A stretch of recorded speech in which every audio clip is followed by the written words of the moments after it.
Happy Payday Friday po sa ating lahat. Ako si Benison Estareja. Sa ngayon po patuloy pa rin ang mga pag-ulan sa malaking bahagi ng ating bansa based sa ating latest satellite animation. Sa may northern and central Luzon, dahil pa rin yan sa localized thunderstorms, usually nagtatagal po ito ng 1 hanggang 3 oras. Dito naman sa Metro Manila, pababa ng southern Luzon, Visayas and Mindanao, yung mga kasalukuyang pag-ulan ay dahil pa rin sa southwest monsoon or hanging habagat.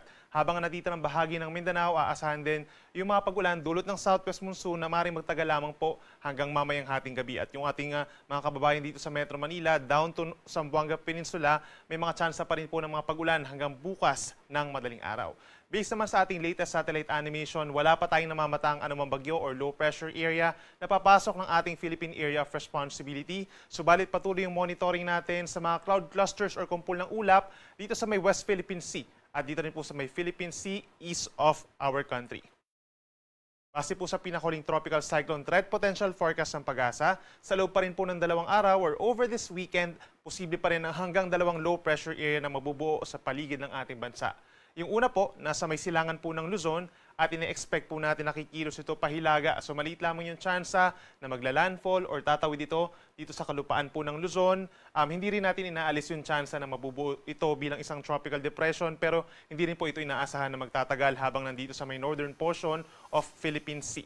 Samantalang ikalawang posibleng low pressure area, mabuo dito sa may West Philippine Sea, sa may west po ng Mimaropa. At inaasahang kikilos naman po pa northwest or palayo rin ng ating kalupaan. So wala rin inaasahang direct effect o hindi rin po inaasahang tatawid ng ating kalupaan at posible sa paglayo nito patungo dito sa may southern China and Vietnam ay hihilahin din po niya yung southwest monsoon or hanging habagat palayo ng ating kalupaan sa mga susunod na araw.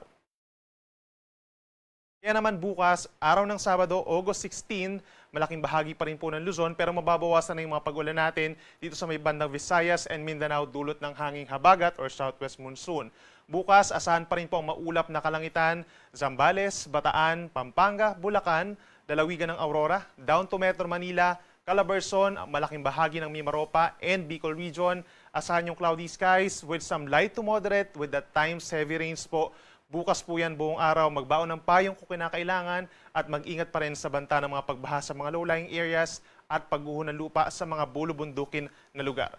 Ang natitirang bahagi naman ng northern and central Luzon, aasahan pa rin po yung partly cloudy to cloudy skies in the morning pero pagsapit ng tanghali, magiging makulimlim na rin ang panahon sa malaking bahagi ng norte at aasahan din yung mga kalat-kalat na ulan at mga thunderstorms pagsapit ng hapon muli hanggang gabi. So make sure na meron ding daladalang payong. For Metro Manila, ang temperatura 25 to 31 degrees Celsius. Mainit naman po sa may Tugigaraw hanggang 34 degrees bago ang mga pag-ulan. Habang sa may Baguio City, malamig pa rin mula 17 to 22 degrees Celsius. Sa ating mga kababayan po sa Palawan at sa Western Visayas, magpapatuloy pa rin po ang makulimlim na panahon at maulang panahon pagsapit ng late morning hanggang sa gabi. Dulot pa rin yan ng southwest monsoon or habagat. Minsan malalakas po at maaari pa rin magdulot ng mga pagbaha at pagguho ng lupa. Kaya lagi pong tumutok sa ating mga advisories and heavy rainfall warnings. Dito naman sa natitirang bahagi po ng Visayas, kung naging maulan itong nagdaang 2 araw, possible po na mag-improve yung weather conditions.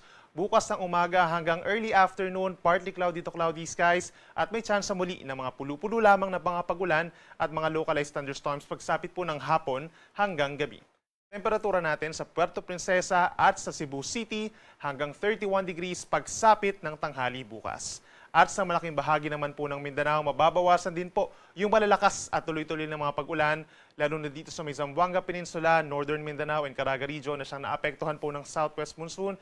Possible by tomorrow, more ng mga localized thunderstorms na lamang ang may experience nila pagsapit po ng hapon hanggang gabi. So hindi lahat ng lugar magkakaroon ng mga pag-ulan. Generally, bahagyang maulap at minsan maulap lamang ang kalangitan. Madalas ang sikat ng araw pagsapit ng tanghali. Kaya naman ibig sabihin, magiging mainit din po sa may Zamboanga City hanggang 32 degrees Celsius at mas mainit pa sa may Davao City hanggang 33 degrees Celsius.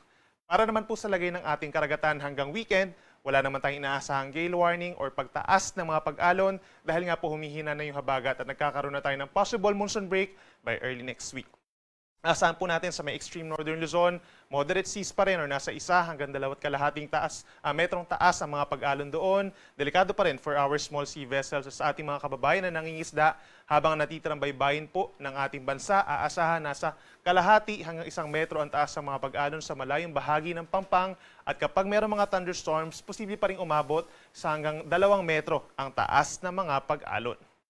Para naman po sa ating weather outlook sa susunod pa na 3 araw, simula po Sunday hanggang Tuesday, that's early next week po, we're seeing pa rin na mas kakaunti yung mga magiging pag-ulan natin dito sa Luzon. Pagsapit ng linggo, western section na lamang po ang pinakamataas ang tsansa ng ulan dahil pa rin sa paghina ng hanging habagat. So ito Pangasinan, Zambales, Bataan, Occidental Mindoro, and Palawan, makakaranas pa rin po ng kalat-kalat na ulan at mga thunderstorms habang natitirang bahagi ng Luzon pagsapit ng linggo, fair weather conditions na at meron na lamang may kainitan pa rin na panahon, no? Pero meron pa rin mga localized thunderstorms lalo na sa dakong hapon hanggang gabi.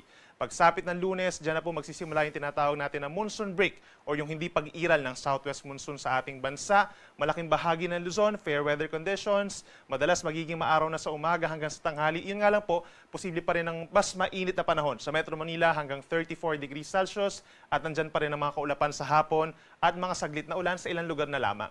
Then pagsapit po ng Tuesday, magpapatuloy pa rin ang mainit na panahon at fair weather conditions in many areas of Luzon.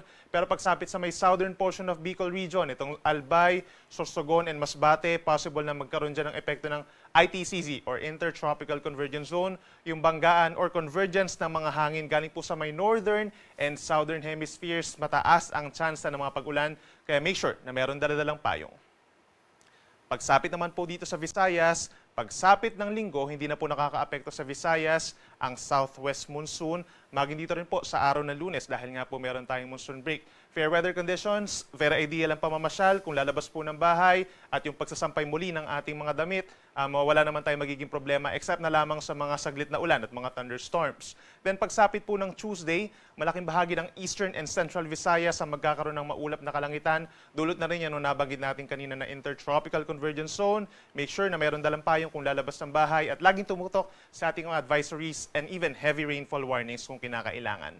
At sa ating mga kababayan po sa may Mindanao, magpapatuloy din po ang fair weather conditions, madalas magiging maaraw, araw ng linggo at Lunes at aasahan pa rin yung mga pulu-pulo lamang ng mga pag-ulan lalo na sa mga kabundukan, may kainitan pa rin lalo na sa mga mabababang lugar sa mga syudad at pagsapit muli ng Tuesday, that's August 19, malaking bahagi ng Mindanao magkakaroon din ng mga pag-ulan dulot ng ITCZ, Caraga Region, Davao Region, portions of Northern Mindanao, Zamboanga Peninsula, down to Basilan and Tawi-Tawi, mataas ang tsansa ng mga pag-ulan. At meron din po banda ng mga pagbaha at landslides. Ang ating sunset ay 6:80 ng gabi mamaya at ang sunrise bukas pa rin ay 5:42 ng umaga. At para naman sa karagdagang impormasyon at warnings, bisitahin lamang po ang pinakabagong website ng Pag-asa, panahon.gov or gov.ph. Dito po natin makikita yung kasulukuyang mga warnings and advisories po ng Pag-asa by clicking yung bell icon na nandun po sa may right side. Makikita natin yung mga possible rainfall advisories, thunderstorm advisories, heavy rainfall warnings. Kapag mayroong bagyo, possible din natin makita yung mga tropical cyclone wind signals. At pwede rin po tayong mag-scroll dito sa nakikita natin sa ibaba. No? For the next 48 hours or 2 araw, posible nating makita yung weather forecast sa inyong lugar. At yan muna latest mula dito sa Weather Forecasting Center ng Pag-asa. Ako muli si Benison Estareja na nagsasabing sa anumang panahon, Pag-asa ang magandang solusyon. Happy weekend!